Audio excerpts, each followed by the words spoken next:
إن الحمد لله نحمده ونستعينه ونستغفره ونعوذ بالله من شرور أنفسنا ومن سيئات أعمالنا من يهده الله فلا مضل له ومن يضلل فلا هادي له أشهد أن لا إله إلا الله وحده لا شريك له وأشهد أن محمدا عبده ورسوله يا أيها الذين آمنوا اتقوا الله حق تقاته ولا تموتن إلا وأنتم مسلمون يا أيها الناس اتقوا ربكم الذي خلقكم من نفس واحدة وخلق منها زوجها وبث منهما رجالا كثيرا ونساء واتقوا الله الذي تساءلون به والأرحام إن الله كان عليكم رقيبا يا أيها الذين آمنوا اتقوا الله وقولوا قولا سديدا يصلح لكم أعمالكم ويغفر لكم ذنوبكم ومن يطع الله ورسوله فقد فاز فوزا عظيما أما بعد فإن أصدق الحديث كتاب الله وخير الهدي هدي محمد صلى الله عليه وسلم وشر الأمور محدثاتها وكل محدثة بدعة وكل بدعة ضلالة وكل ضلالة في النار الله أكبر الله أكبر لا إله إلا الله والله أكبر الله أكبر ولله الحمد معاشر المسلمين jamaah salat Idul Fitri yang semoga senantiasa dirahmati Allah Subhanahu wa taala. 1 bulan yang lalu, tepatnya hari Kamis tanggal 23 Maret 2023, ditetapkan oleh Menteri Agama Indonesia sebagai awal bulan Ramadan tahun 1444 Hijriah. Dan kemarin hari Jumat 21 April 2023 adalah hari terakhir di bulan yang mulia tersebut. Lihatlah ma'asyiral muslimin, sungguh begitu cepat, sungguh begitu singkat, persis bagaimana yang Allah Subhanahu wa taala firmankan, ya ayyuhalladzina amanu kutiba alaikumus shiyam kama kutiba alal ladzina min qablikum la'allakum tattaqun. Wahai orang-orang yang beriman, telah diwajibkan atas kalian berpuasa sebagaimana kewajiban puasa ini telah Allah Subhanahu wa taala syariatkan kepada umat-umat sebelum kalian agar kalian bertakwa kepada Allah Subhanahu wa taala ayyaman ma'dudat. Hanya beberapa hari yang berbilang. Iya, hanya beberapa hari yang bisa dihitung dengan jari. Saat ini bulan yang mulia tersebut telah berlalu ma'asyiral muslimin. Bulan yang dahulu kehadirannya sangat dinantikan oleh para ulama salaf terdahulu. Bahkan dikatakan oleh salah seorang ulama yang bernama Mu'alla ibn al-Fadl rahimahullah, kanu yad'una Allah 6 ashhurin an yuballighahum Ramadan. Dahulu banyak di kalangan para ulama salaf yang berdoa kepada Allah Subhanahu wa taala 6 bulan sebelum datangnya bulan Ramadan. Mereka berdoa kepada Allah Subhanahu wa taala agar supaya bisa dipertemukan dengan bulan Ramadan. Dan bahkan kata Al-Imam Ibnul Jauzi rahimahullahu taala, tallahi law qila li ahli al-qubur tamannaw latamannaw yawman min Ramadan. Demi Allah, kata beliau, seandainya dikatakan kepada orang-orang yang telah dikubur, yaitu orang-orang yang telah meninggal dunia, tamannau, berangan-anganlah kalian, maka niscaya mereka akan berangan-angan kepada Allah Subhanahu wa taala agar supaya bisa berada di bulan Ramadan meskipun hanya 1 hari saja. Allahu akbar, Allahu akbar, la ilaha illallah wallahu akbar, Allahu akbar walillahil hamd. Ma'asyiral muslimin, rahimani wa rahimakumullah. Perpisahan dengan bulan Ramadan akan selalu menjadikan hati seorang mukmin bersedih. Bagaimana tidak? Sedangkan dirinya tidak mengetahui apakah ia masih diberikan kesempatan oleh Allah Subhanahu wa taala untuk bisa bertemu dengan bulan Ramadan di tahun-tahun berikutnya. Hal ini sebagaimana dikatakan oleh Al-Imam Ibn Rajab Al-Hambali rahimahullahu taala, "Kaifa la tajri lil mu'min ala firaqihi dumu' wa huwa la yadri hal baqiya lahu min umurihi ilaihi ruju'." Bagaimana mungkin seorang mukmin tidak menangis tatkala berpisah dengan bulan Ramadan, sedangkan dirinya tidak mengetahui masihkah ada usia yang tersisa bagi dirinya untuk bisa bertemu kembali dengan bulan Ramadan.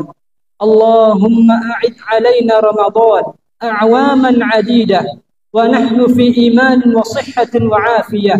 Ya Allah, pertemukanlah kami kembali dengan bulan suci Ramadan dan kami dalam keadaan beriman kepadamu ya Allah. Demikian pula kami dalam keadaan sehat wal afiat. Amin amin ya rabbal alamin. Ma'asyiral muslimin rahimani wa rahimakumullah. Di hari yang mulia ini maka kita akan banyak mendapati di antara kaum muslimin mereka saling mendoakan dengan sebuah doa minal aidin wal faizin, yang artinya menurut mereka semoga kita termasuk orang-orang yang kembali suci dan semoga kita termasuk ke dalam orang-orang yang berhasil, yang sukses. Terlepas dari benar atau tidaknya doa ini ma'asyiral muslimin, akan tetapi di dalam doa ini tergambar jelas, terlihat jelas rata-rata atau mayoritas kaum muslimin di hari yang mulia ini mengharapkan kesuksesan dan keberuntungan. Akan tetapi ketahuilah ma'asyiral muslimin, kesuksesan dan keberuntungan di hari yang mulia ini hanyalah bagi mereka, yaitu orang-orang yang berpisah dengan bulan Ramadan, dosanya telah diampuni oleh Allah Subhanahu wa taala.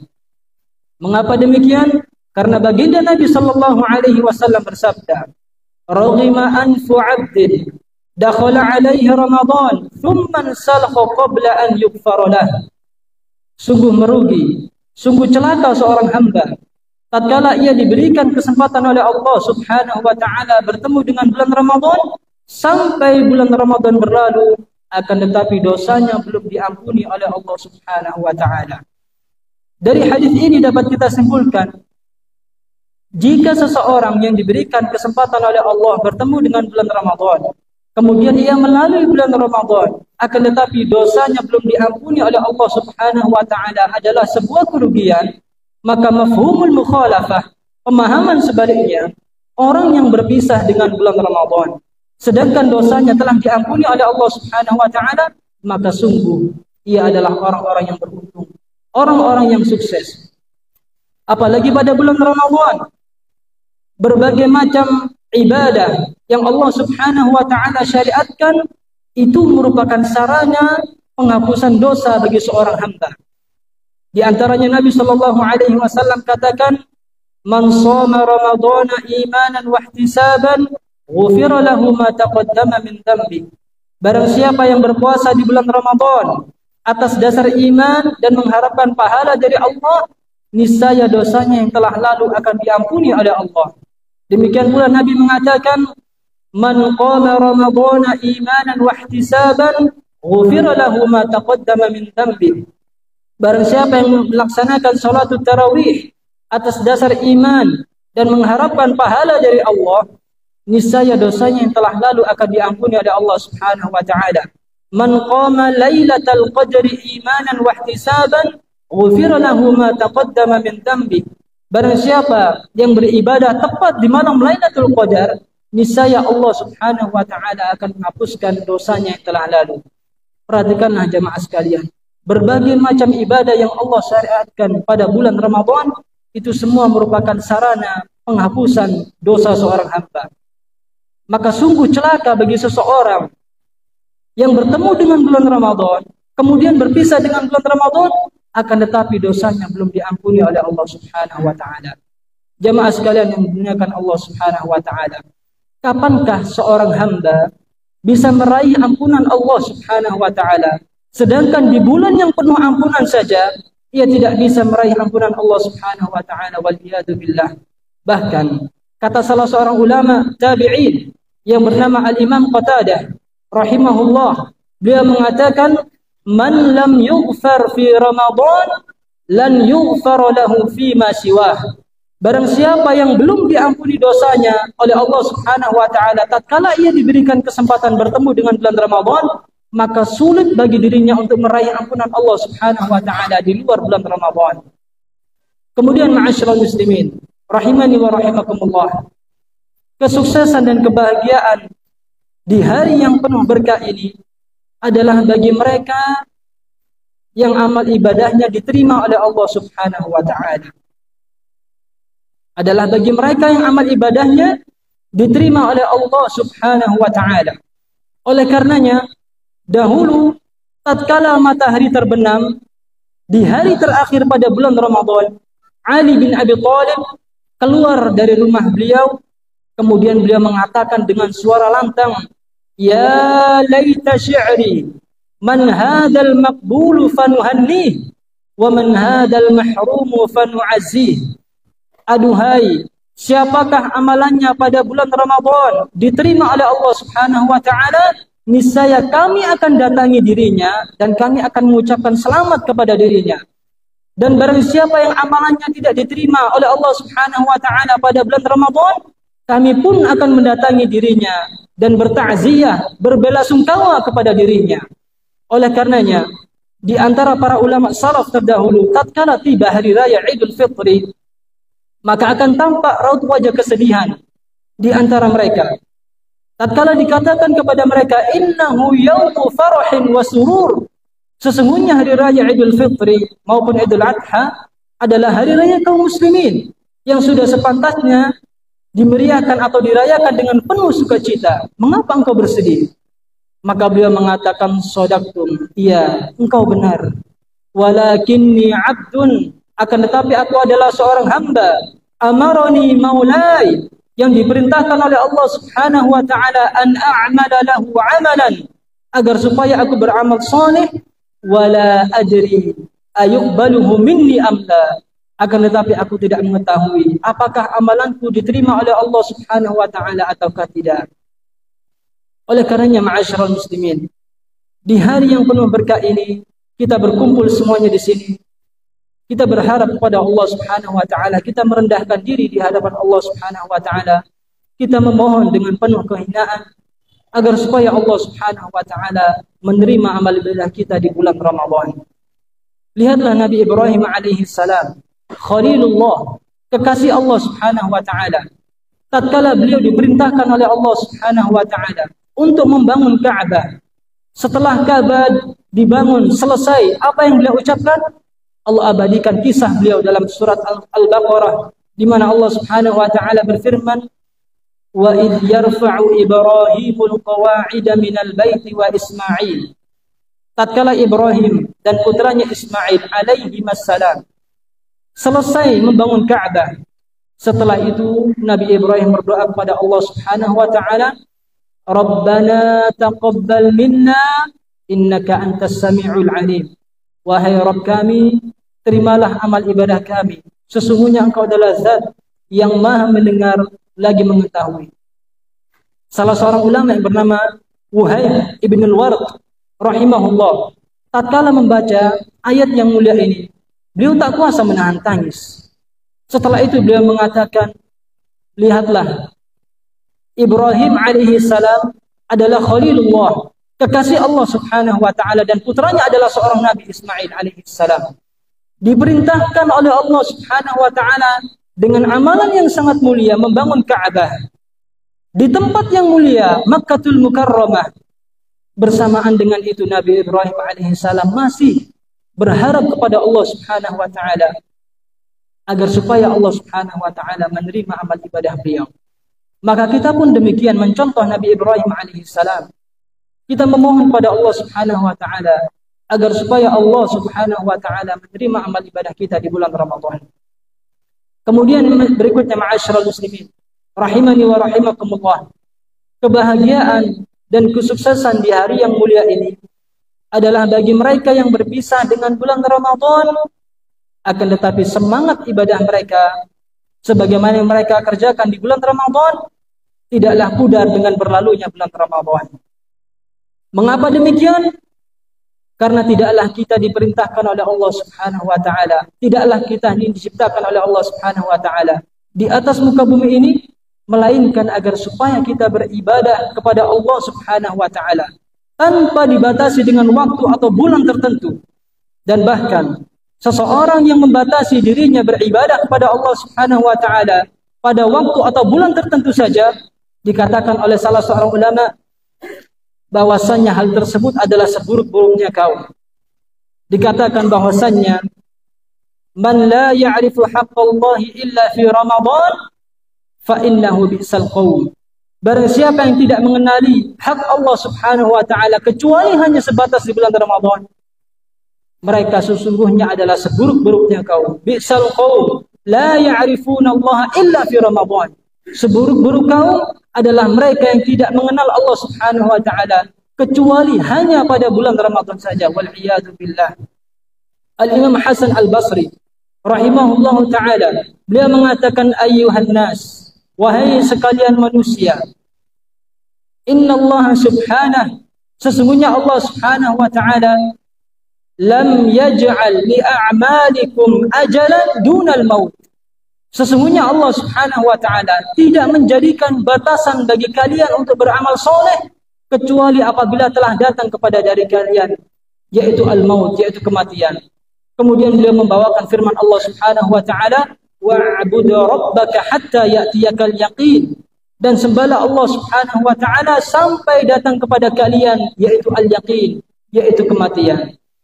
Maka tiga perkara yang telah kami sebutkan tadi, ma'asyiral muslimin, apabila terdapat dalam diri seorang muslim, fa insyaallah taala ia akan meraih kesuksesan yang hakiki yang sebenarnya kelak pada hari kiamat, yaitu tatkala Allah Subhanahu wa taala selamatkan dirinya dari api neraka dan Allah masukkan dirinya ke dalam surga. Sebagaimana firman Allah Subhanahu wa taala, faman zuhziha 'anil nar wa udkhilal jannata faqad faz. Barang siapa yang diselamatkan oleh Allah dari api neraka dan dimasukkan ke dalam surga, maka sungguh ia telah meraih kesuksesan yang hakiki. Kemudian yang terakhir, ma'asyiral muslimin rahimani wa rahimakumullah, kami nasihatkan secara khusus kepada kaum muslimah.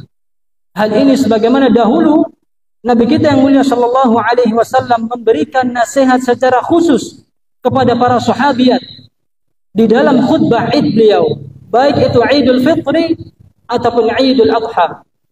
Maka kami pun berusaha mencontoh apa yang dicontohkan oleh Nabi sallallahu alaihi wasallam. Maka hendaknya kalian, wahai wanita muslimah, berusaha senantiasa bertakwa kepada Allah Subhanahu wa taala. Dan di antara bentuk ketakwaan kepada Allah Subhanahu wa taala yaitu agar kalian senantiasa mentaati perintah suami kalian selama hal itu adalah perkara-perkara yang baik. Karena dikatakan bahwasannya belum dikatakan seseorang atau wanita muslimah itu menunaikan hak Allah Subhanahu wa taala sampai ia menunaikan hak suaminya. Saya ulangi, seorang wanita muslimah belum dikatakan ia telah menunaikan hak Allah Subhanahu wa taala, khususnya yang telah menikah, yang telah bersuami, sampai ia menunaikan hak suaminya. Yang mengatakan demikian adalah baginda Nabi sallallahu alaihi wasallam. Bahkan beliau bersumpah, walladzi nafsu Muhammadin biyadihi, demi zat yang jiwa Muhammad berada di tangannya, la tu'addil mar'atu haqqa rabbiha hatta tu'addi haqqa zawjiha. Belum dikatakan seorang muslimah itu menunaikan hak Allah Subhanahu wa taala sebagai Rabbnya sampai ia menunaikan hak suaminya. Oleh karenanya, sebagaimana seorang anak diperintahkan untuk merendahkan dirinya di hadapan kedua orang tuanya, waghfid lahuma janahad dhulli minar rahmah, dan rendahkanlah diri kalian di hadapan kedua orang tua kalian dengan penuh kasih sayang, maka begitu pula seorang istri diperintahkan untuk merendahkan dirinya di hadapan suaminya. Tidak boleh bagi dirinya untuk mengangkat atau menyombongkan dirinya di hadapan suaminya. meskipun ia berasal dari keluarga yang kaya raya, meskipun ia berasal dari keturunan yang terpandang, kalau seandainya seorang suaminya adalah orang yang miskin, tetap wajib bagi dirinya untuk memuliakan dan menghormati suaminya. Contohlah ibunda kaum mukminin Khadijah bintu Khuwailid radhiyallahu anha, istri Nabi sallallahu alaihi wasallam. Beliau merupakan wanita yang cantik jelita, kaya raya, keturunan bangsawan. Akan tetapi tatkala beliau menikah dengan Nabi sallallahu alaihi wasallam, beliau memposisikan diri beliau sebagai seorang istri yang berkhidmah, yang berusaha menunaikan hak-hak suaminya. Maka sungguh pantas beliau mendapatkan jaminan surga dari Allah Subhanahu wa taala, dan tidak cukup hanya di situ. Allah Subhanahu wa taala sediakan istana yang terbuat dari mutiara di surga. Disebutkan dalam sebuah hadis bahwasanya Allah Subhanahu wa taala mengutus malaikat Jibril alaihi salam kepada baginda Nabi sallallahu alaihi wasallam. Kemudian malaikat Jibril alaihi salam mengatakan kepada Nabi, "Ya Rasulullah, wahai Rasulullah, hadhihi Khadijah. Ini Khadijah qad atatka. Sebentar lagi akan mendatangimu, ma'aha ina'un fihi ta'amun aw syarab.